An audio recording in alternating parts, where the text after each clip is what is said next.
Lee Westwood, thanks for joining us. Firstly, Pleasure. I've got to congratulate you on yet another uh, European Tour Order of Merit, or Race to Dubai as they call it now.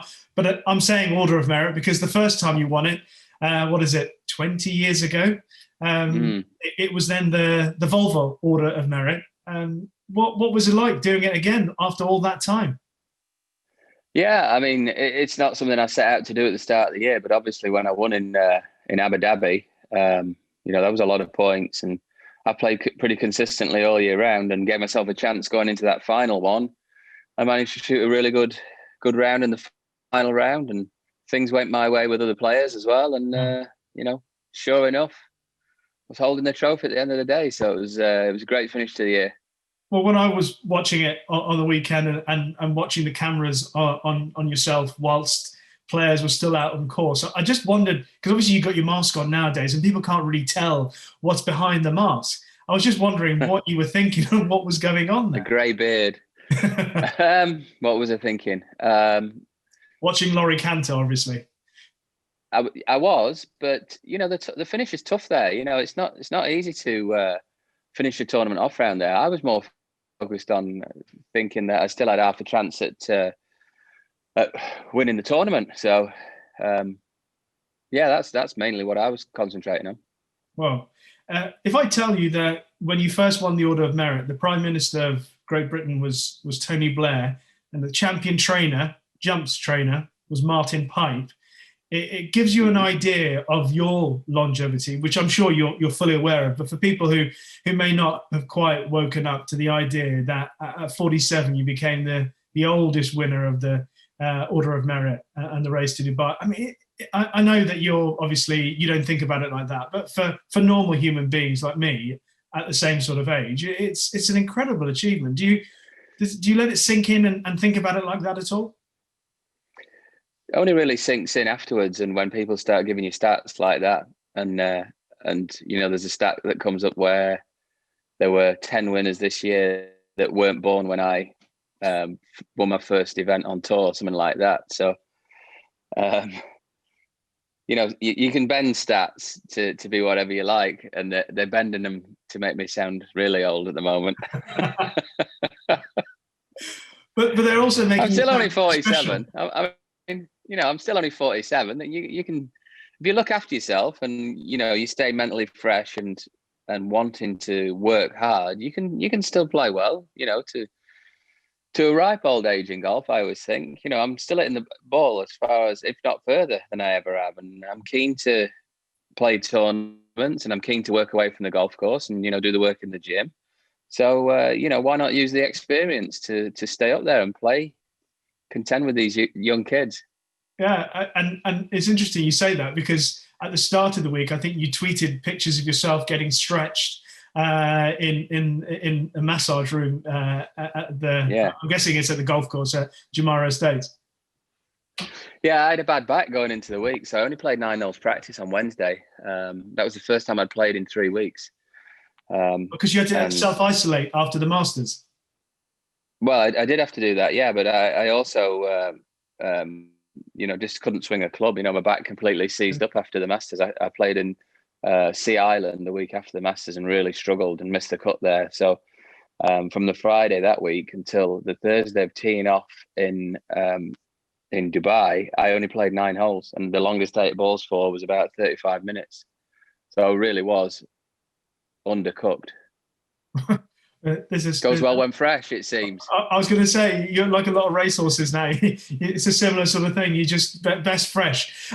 Just a little bit about the year and the season of golf, because I know there was that conversation between you and Keith Pelly earlier in the year when you sort of contacted him and said, what can I do to help get things back going again? It has been an extraordinary, difficult and strange year. So just put that all in context to do what you did. Well, everybody's, people have had a tougher year than me, and obviously, and we've gone through tough times. So, the European Tour really did struggle because of the places it was played. The amount of traveling that's required, and crossing continents, and all these things that I've been restricted during the pandemic.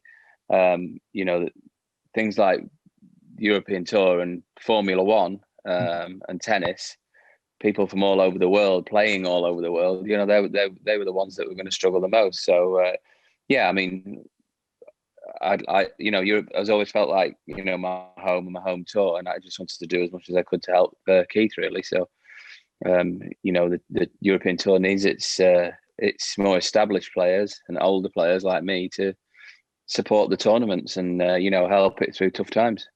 Well, certainly did that and got your just reward.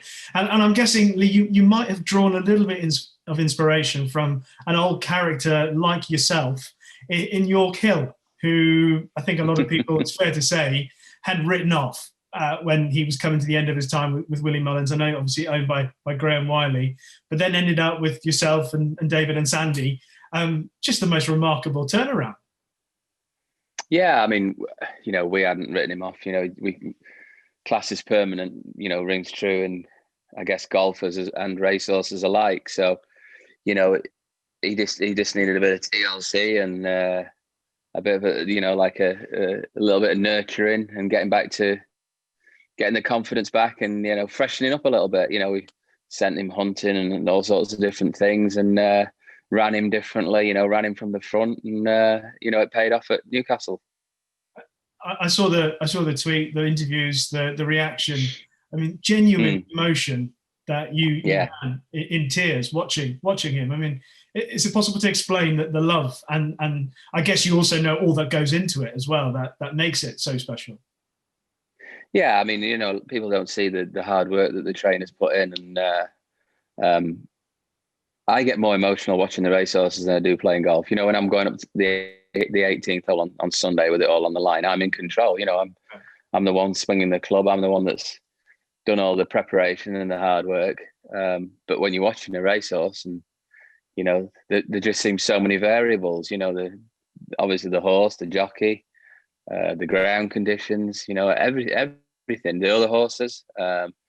So yeah, it makes me really nervous when they're running, and obviously I get quite emotional as well, especially when you see a great old horse like he's not that old, I suppose he's only 10, like York Hill, that has done great things, has won at Cheltenham, and then people have written him off, and then battled back to where he is now. He's a contender again for the biggest races. So yeah, we're delighted with him.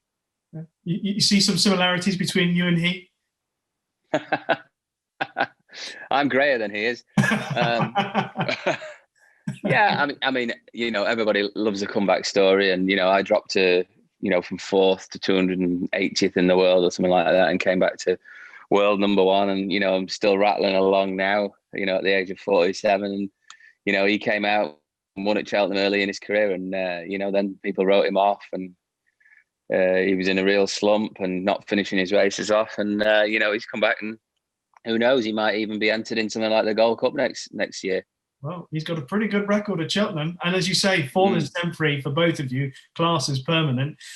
But you've been on a real run, because apart from your own personal success, York Hill, and then was it right? Just a few days afterwards, you had another winner. Was it at Ayr with Darius de Source? Yeah, Darius de Source won at Ayr 2 days later. So myself and Dave were on a right run there, and you can get used to that because they don't win very often. But yeah, it's fair to say I'm on a roll at the moment. Yeah, lovely to see him win. And you got Stay Humble entered this weekend, Newcastle. Is that right? Yeah, we've got Stay Humble entered on Saturday, and there's a few of the others. We own Bells Hill as well, Voix de Rev. So that, they're hopefully all going to be running over Christmas and the New Year, and Bells Hill a bit longer. He's had a wind up, so he'll take him a little bit longer to come back, and then York Hill could run on Boxing Day. There's so many possibilities for all of them. The trainers have done great. The various trainers have done great jobs to get them fit for the season. One thing people often ask me, and I've only given them the answer that I could give, though, and I've always wanted to know the real story, because if you're on the golf course and you've got a runner, Lee, whilst you're playing? Do you wait till you finish playing? I mean, I know that at times you've come off the golf course and you've asked about results and who's won, and we have a chat about it. But if you've got a runner running whilst you're on the golf course, do you actually stop and check it before you finish playing, or are you in the zone? I'm generally in the zone, but I have watched races from some strange places like Portaloos on golf courses, or check the results. I once was playing in Switzerland, and it's in September, and I just managed to get in time to watch Hoofit running the big sprint at Haydock, and I watched that I got him to change the golf feed to the horse racing feed in the scoring tent. So I was signing a score and watching the horse racing the sprint at Haydock. He nearly won, where it looked like he was going to win. Yeah, finished third in the end. Yeah, but he did look like he just hit the front too early, I think. Yeah. But depending on the time change, I've watched races in strange places in Florida and strange places in Dubai and places like that. So yeah, it's I'm generally focusing on the golf, but occasionally I get diverted. Well, it's great to hear you say that, because obviously, it's just obviously we see the emotion when you have a winner and stuff like that, but it's that day-to-day passion and love that, it shows in doing things like that. You're quite similar to the rest of us who are just racing mad, and wherever we are, we might try and nick an opportunity to look at our phones or something to keep abreast of what's going on. So it's something similar like that. What's the plan for Christmas time and a bit of downtime, a bit of chilling out? Yeah, just a quiet Christmas at home in Newcastle, I think, and it's been a long second half of the season. I've played a lot, so it'd be nice to just relax and do some work on my fitness and work on my body and some stretching and stuff like that, and then go out to Dubai, do a bit of a pre-season before Abu Dhabi, and be ready for that tournament where I'm defending. So hopefully in that time I can get to a few race meetings, depending on what Boris has got planned for lockdowns and tiers and things like that. Hopefully not too much, and manage to get to wherever the horses are running, or get to the stables and see some of them. I like going to the stables and watching them, just do a bit of work as much as I do on the race course, and getting to know the people at the stables that look after them day to day. I just love the whole environment. I love horses, and I love watching. I love racing, and I love the people involved in racing. And just lastly, Lee, setting I guess after the 2020 you've had, you don't want to set too many personal ambitions golf-wise if you went about it just hoping for the best or just trying to do your best. But in 2021, is there anything that you would have as a potential ambition, whether it's racing or golf? I'll leave that up to you, because it could potentially be York Hill win the Gold Cup, Lee Westwood. Well, that was what I was going to say. Yeah. York Hill to win the Gold Cup and Bells Hill to win the National. That'd be some double, and then I haven't even started on playing golf. No, I think I work with a psychologist, and I do make goals, but I like to make short-term goals, which are very achievable, and then lead to the longer-term goals. So I could sit here and say to win the money list, or to qualify for the Ryder Cup team, or to win a major championship.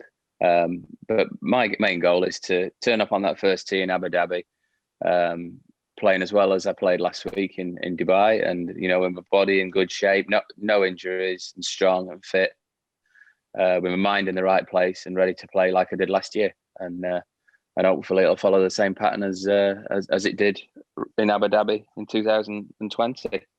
Pick up with a win again. But there's so many variables, as in horse racing, somebody else might come out faster. So I can only really always trying to control the controllables, and the things that make Lee Westwood play well, I got to try and get them all in, all those ducks in a row. Well, it sounds like a pretty good plan for yourself and the horses, Lee. Thanks so much for joining us. Many congratulations once again on winning the Order of Merit and the race to Dubai. Good luck with the horses. Enjoy a bit of downtime over Christmas. And hopefully in 2021, we're going to celebrate York Hill winning the Gold Cup, Bells Hill winning the Grand National, Major, a Ryder Cup, and an Order of Merit, all in 2021 for Lee Westwood. Lee, thank you. Thanks, Fishy.